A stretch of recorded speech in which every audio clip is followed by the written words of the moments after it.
Over in East Africa, Kenya's economy is being described as being resilient despite a challenging backdrop, both within the economy itself and, of course, a global one. This comes as the country continues to recover from the impact of the COVID-19 pandemic and the worst multi-season drought in the last 2 years.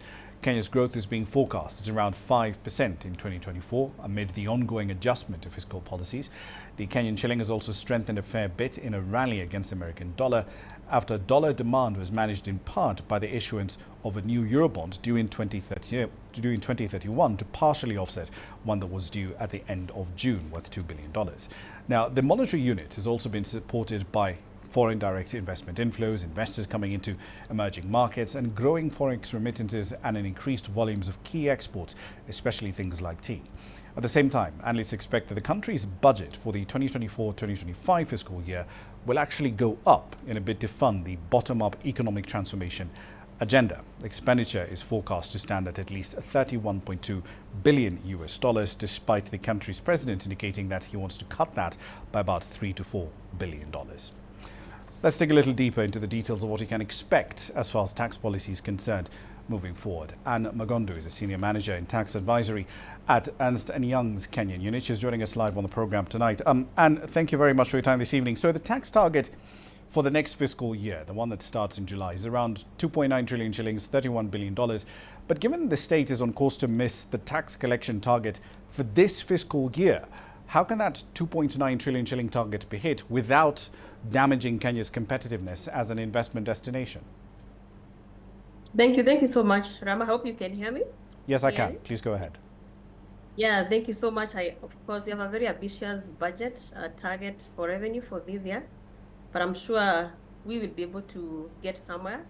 But having said that, looking at FDI, we see also as a country, we've tried to invest in other areas that do attract FDI, specifically issues of infrastructure.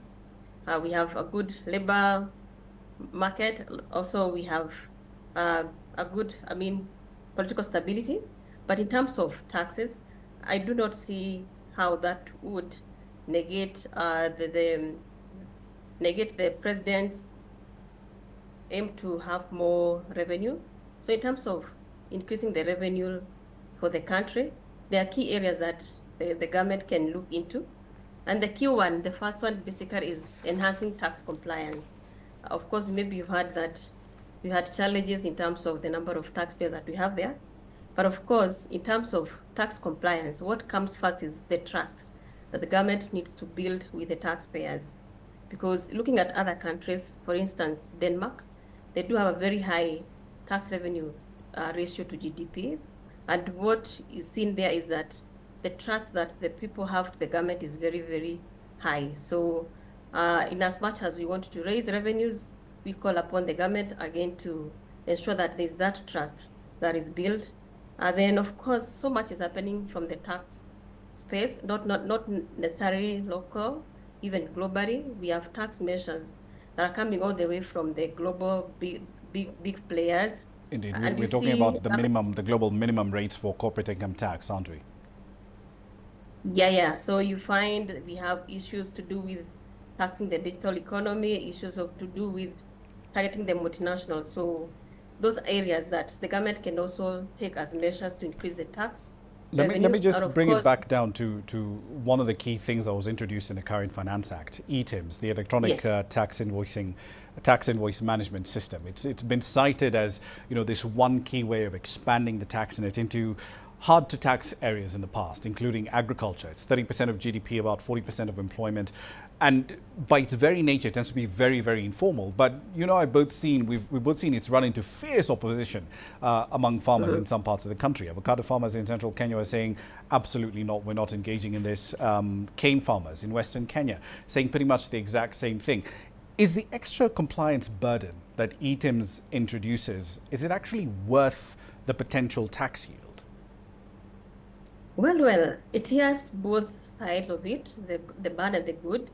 Looking at the good side, if you go back to the times we didn't have iTax, the tax collection were very low. So we cannot wish away issues of digitalization. What needs to go out there is in terms of tax education. We need to educate the farmers, the tax the taxpayers in terms of what they should pay. When we have e-teams, does not necessarily mean that the taxpayer or the farmer will pay taxes, but we're trying to put in structures to make sure that there's a structure that can be relied upon to make informed decisions in terms of what tax we should apply. So we should not take it like it means a dead bed for the farmers and the fish mongers. It is an area of improving compliance and also ensuring we get more to the tax net. So from where I sit, e-teams is a good thing. In this era of digitalization, we have to leverage the power of digitalization to make sure that as a country we move forward. But the argument that farmers will be making is, look, this just raises the burden of compliance with systems that, for lack of a better word, don't always work as efficiently as they should. And their argument would be, if you look at, for example, EABL, right? We've got a tax act in place now that says if you've paid, we expect withholding tax and excise duty essentially within about 5 days. Now, a company like EABL has access to banks and credit lines that it can use to essentially, manage its cash flow position to essentially pay those on time, despite the massive overhead that it imposes on them. But for farmers who are making, less than $20 a day, their argument would be, why? Why should this burden of compliance be worth it? All right, I would say that has been looked into. You've heard of the reverse invoicing, and I'll still use the EBL, for example, that they deal with so many farmers in terms of getting the products for some of their beers. So when we have the reverse invoicing, then that shifts to EABL to know how they can raise those small invoices. That is a plus for EABL because they're able to show that actually for me to produce this type of product, have spent this much. But before, it would have been very, very hard for them to quantify each and every coin that goes to produce the product. So it is a good thing to have a complete data because this data will be relied upon into the future. Maybe there could be incentives for the sorghum farmers into the future. Then what data would we rely on? We would rush to AABL to see the kind of money, the kind of quantity that they buy. So we need to look at it from a positive side of it, not only on the negative. I do not think that it is basically aimed at collecting more taxes. It is to put structures in place, have good data that can be relied upon for future policies that need to be implemented. The state also says that they want to lower their spending outlay for the next fiscal year down to around 3.7 trillion shillings. So that's roughly, if my math is a bit off here, about $29 or so billion. But how realistic is that goal? Because looking at government expenditure, especially over the last 5 to 10 years, the state has really not made any meaningful cuts to spending in the last decade. So what would be different this time round? Well, yeah, of course, you have to agree there's a lot of pressure on the government. The population we are serving is larger than it was, so there's more demand in terms of services from the government.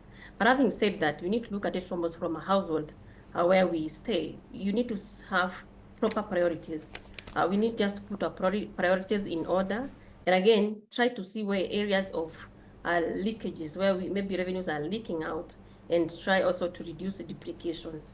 So in terms of reducing the debt, what can be done is, of course, managing the expenditure. I think that's the only way out. And also, again, accountability. We need to see more accountability in terms of the spending by the government.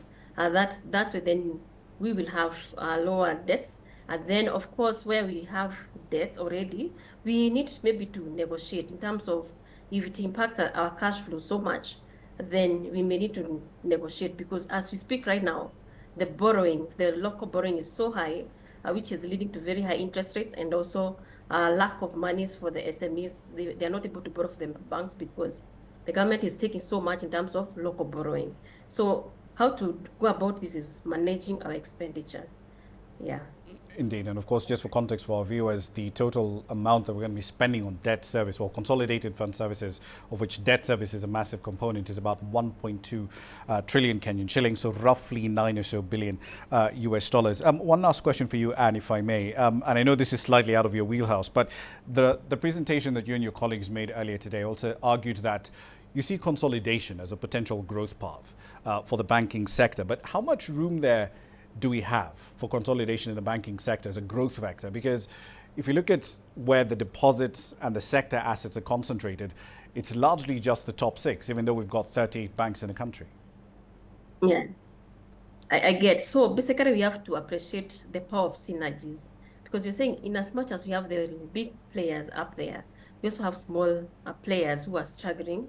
And with synergies, or rather coming together, you're able to enjoy the economies of scale. For instance, we have so many issues around security in terms of cyber security, and this goes into investing high amounts in terms of technology infrastructure.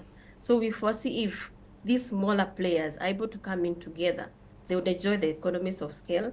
Then we're also saying for banking industry, it's very, very sensitive. No one will just take their money to any bank. They have to be very sure that their money is secure. This bank is strong, has a strong foundation. So what we see is maybe an issue coming up in terms of increasing the share, the minimum share capital, so that the small players, to some extent, could come together, enjoy the synergies they bring in, and also now bring in the confidence that is required by every banker to on their investment with the banks. So essentially doing something similar to what Nigeria has been doing, or rather the directive Nigeria put out last month, telling raising minimum capital requirements by a factor of 10. Yeah. That would work, because at the end of the day, we want to give confidence to the market. Also, we don't hear cases of banks going under with people's property. So and also for the sake of the country, I mean, that stability is required, so that we send out the good picture that we are doing things right. All right, we'll leave it there for the time being. Ann Magondu, Senior Manager in the Tax Advisory Unit at Ernst Young's Kenya. Thank you very much for your time this evening.